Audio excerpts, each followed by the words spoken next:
Hey, my name is Naya Crowder. CryptoGeezy. I know he the best in Dallas. You feel me? Y'all better subscribe and tune in. You know. Then walk off. That's all you gotta do. Let them see. Let them see what they. There we go. Hey, it's Jen, formerly known as Royalty DFW. I just want to shout out to CryptoGeezy. Y'all subscribe, like, and follow his page. Hey, it's your girl Anya Monique, and I'm here to tell you that you need to go and subscribe to CryptoGeezy. That's my dog. We the mind, just like Goodfellas. Open her like a dresser. Gave her back, I could've kept her. She said I make her wetter. She want a cup, but I won't let her. Play about my money. Lead them boys on a stretcher. Money on my mind. I'm just trying to get my check up. What's sound? CryptoGeezy in the building. I got none other. I'm gonna go ahead and let you introduce yourself. Wow, this your boy D's out that milk. You already know what it is. Okay. So we're gonna get into it. Shout out to Sam Myers for the questions. It's been a minute since I done had you with about almost a year, you wanna say? Almost. First question I got for you. How long have you been out of prison now? Right at 7 months. 7 months, right there, exact 7 months. What kind of thoughts go through your head now that you're finally free? The thoughts that go through my head is for me just to stay focused, man. Stay focused because it seems like it's hard right now because I'm a law-abiding citizen now, and I got a job, so the money is not coming how it used to. So stay focused, not to get discouraged and go back to the streets. So there's no regrets. No regrets at all. I'm happy. When it came to doing the time, when the decade started to stack up, does it become harder or easier to do the time in prison?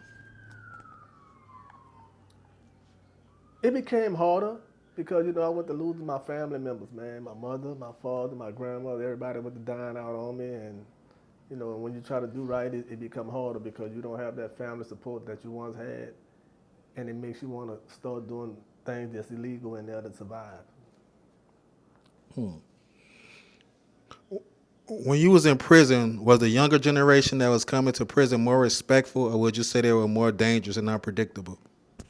More dangerous and unpredictable because all of them came with drug habits, and at any given time they would get off on you. A question I think I heard, I was asked before too. Did you ever see somebody break down in there? Yes, I've seen many guys break down. I've even seen guys commit suicide. Dang. Was it ever a time where you felt like you wanted to break down? Yes, many a times, man. Many a times.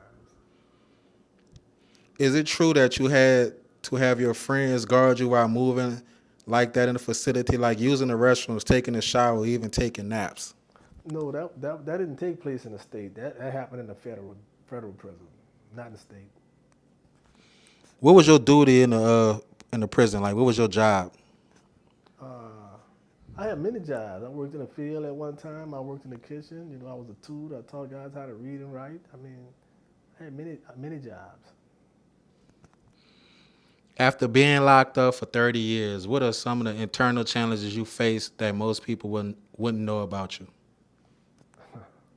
That's a good question. As far as getting my driver's license and just different things, man. It's hard, trying to receive your driver's license and, learn. You got to learn. You need flags on your ID to fly, and you need. All these new implements have come out here. I thought it'd never be like this though, but it is good. Are there any triggers or moments out here that have you startled, or you caught off guard? Being around a crowd sometimes it makes me kind of paranoid. But yeah, that's what it does. A crowd right now because I'm not used to it. What habit do you feel you still have that is kind of like when they say institutionalized, like taking one leg out, one leg in? I still wash my underwear in the shower. I do. I still do that. My socks, everything. I got them hanging around right now. That's right. What I do. Yeah. Mm-hmm. Yeah, that's a habit right there. Mm-hmm. How was your halfway house experience? Did people generally get along? Yeah, because the guys, it was like a townhouse, 2 upstairs and 2 downstairs, and all of us was in Angola together, so we all got along. How long did you stay in there? A month and a half. Were there any programs or classes offered that helped you start integrating back into society? Oh yeah, we went to class school every day. They taught us about about how to use cell phones. I'm about to say telephones, cell phones.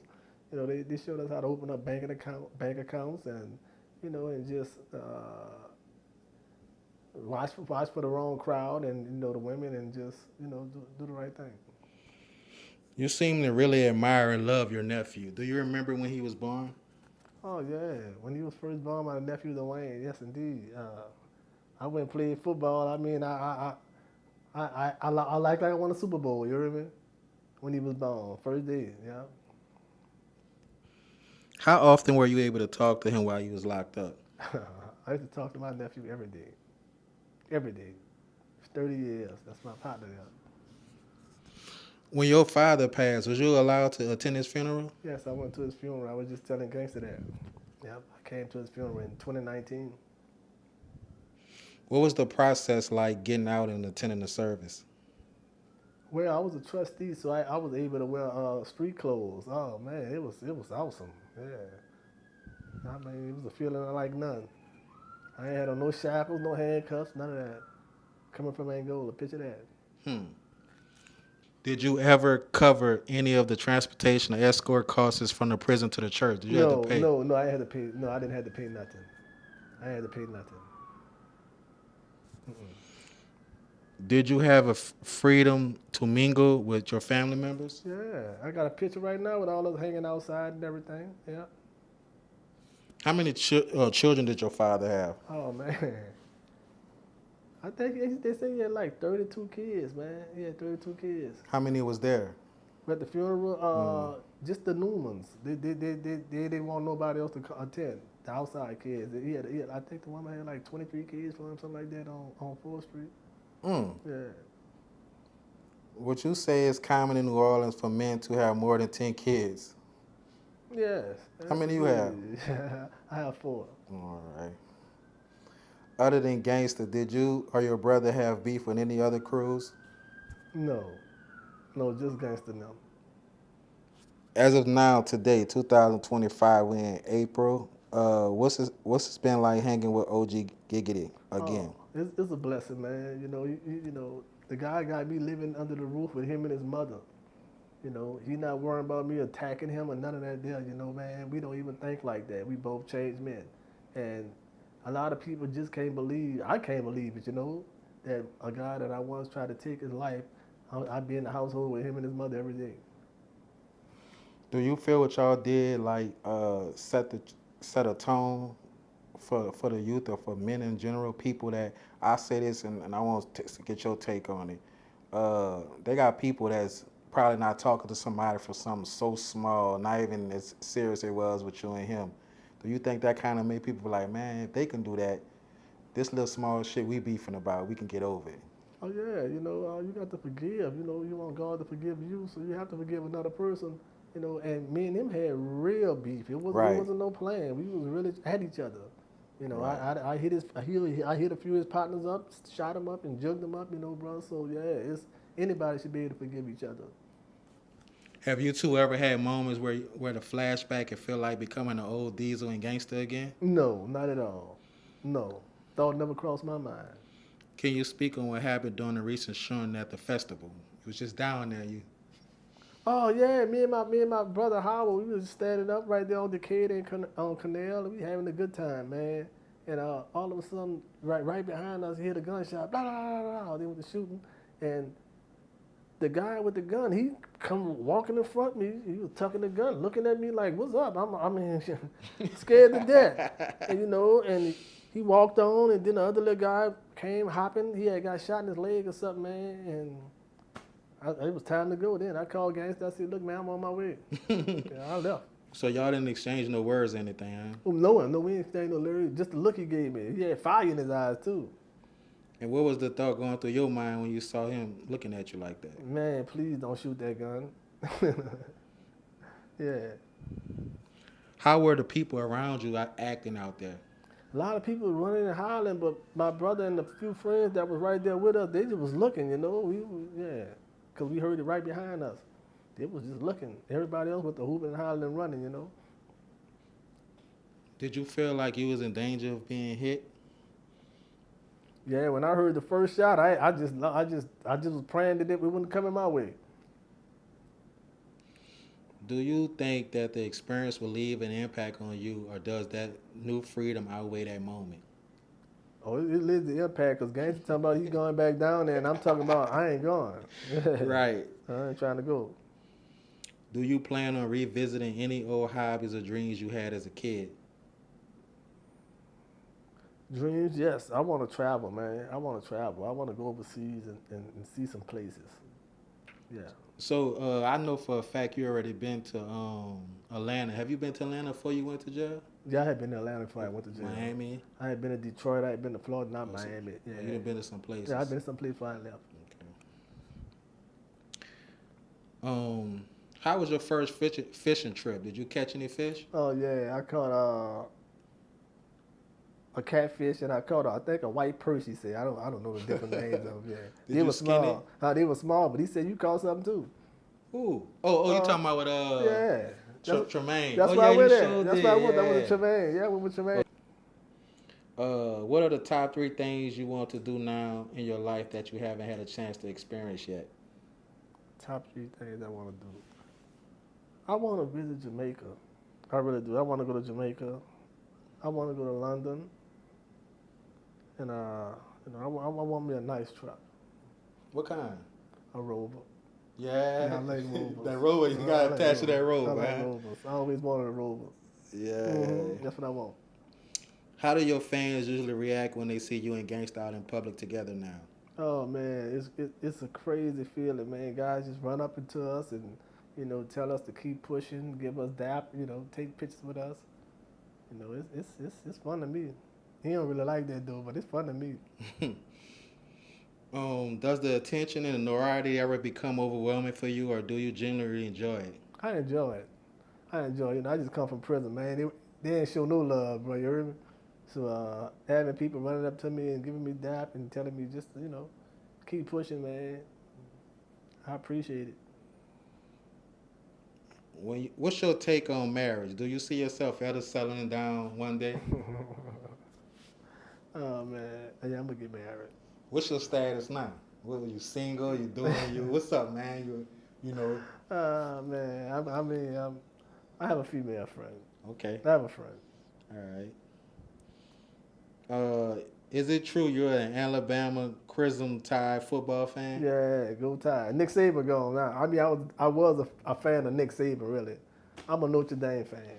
What made you choose? So it's kind of the answer right here. What made you choose Alabama over LSU? Was Nick Saban? Nick Saban, yes. Okay. Nick Saban. Also, I heard you one day say you was a Cowboys fan. I love the Cowboys. Jerry Jones, let's go.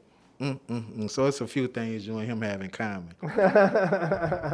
So what's next for Diaz? What can we expect from you? I'm trying to get my YouTube popping, man, and start interviewing guys as well. I don't know. So for the people that don't know, what's your YouTube channel? Diesel Mel on YouTube and Lil Diesel 30 Flat on Instagram. You took the move out and made it. You was in New Orleans at one time, and now you're a Dallas citizens now. Yeah, I'm a law-abiding citizen in Dallas. What's the feeling like? What was do you see a change? Is it a better living from New Orleans? Oh yeah, man. I mean, it's just it have a big light on it. It ain't dark like New Orleans. You see a lot of opportunities. They got jobs everywhere. But you need a ride. Yeah. But they got jobs everywhere, man. Yeah. Is it any downfalls? Like the good we said, the good was the opportunities. It's not you don't feel a dark spot. Is there any bad things about it that you don't like so far? No, not at all. Not at all. I love it. Every time the door open, I'm ready to go ride. Yeah, I do. Have you been in any clubs? Yeah, we went to 2. I've been to 2 of them, bro. Just 2. What was your take on the Jeezy Peachy badge? How did you feel about that? What? The Jeezy Peachy badge? Yeah. Oh man, that was fun, man. We had so much fun, man. We showed out, bro. Yeah, we did. Man, you really showed out. Yeah, 2 days straight, Saturday right. and Sunday. Yeah. Which one was the best one, for the night or when we went to the daiquiri shop? That night at that club. I like the night of that club, man. We really showed out. We really had fun. Mm-hmm. So can we expect a Diesel badge coming soon? Oh, yeah, it's coming soon. You know we're going to have some fun. Yes, indeed. All right, with that said, bro, I thank you for your time, bro. Appreciate it. It's always one call away. Can you go ahead with your signature, how you doing your signature outro? Wow, this your boy DJ. You already know what it is. And we out of here. It's your girl Choppy, y'all know, the one and only video vixen. Subscribe to CryptoGeezy, you know what it is. Hey yo, this your boy Mr. Man, represent one half of the group Partners in Crime. Y'all make sure y'all tune into my man CryptoGeezy, you know what I'm saying, on YouTube. Every time he drop it, exclusive. Holla. Gas the realest, man. You already know what this is. No Rap Cap Podcast. I go by the realest, man. No other way. I'm rocking with CryptoGeezy. Make sure y'all tune in him. I rock with him, so make sure y'all rock with him. Look, right now, we on that west side, that 7 do shit, that shit I started for real. We with CryptoGeezy, you now rocking with D-Day, the west side landlord when it come to this music shit. You know what I'm saying? Y'all come to this side, y'all gotta tap in with me, y'all. Hey y'all, it's your girl thick ass Daphne, and you are watching CryptoGeezy. Well, what's down this t-shirt, you heard me? Uptown in the building, you heard me? You know, I got a new single coming out called Freak Holes. BBG and thick ass Daphne, you heard? I need y'all to subscribe to CryptoGeezy. Believe that, you heard me? Let's go, boom. What's up with it, man? It's your homie, Big Homie Show, man. Now for real though, man. Y'all make sure y'all subscribe to CryptoGeezy, man. Subscribe, hit the like button, man. Y'all watch this shit, man. Tell them Big Homie sent you, straight up. Nah, for real though.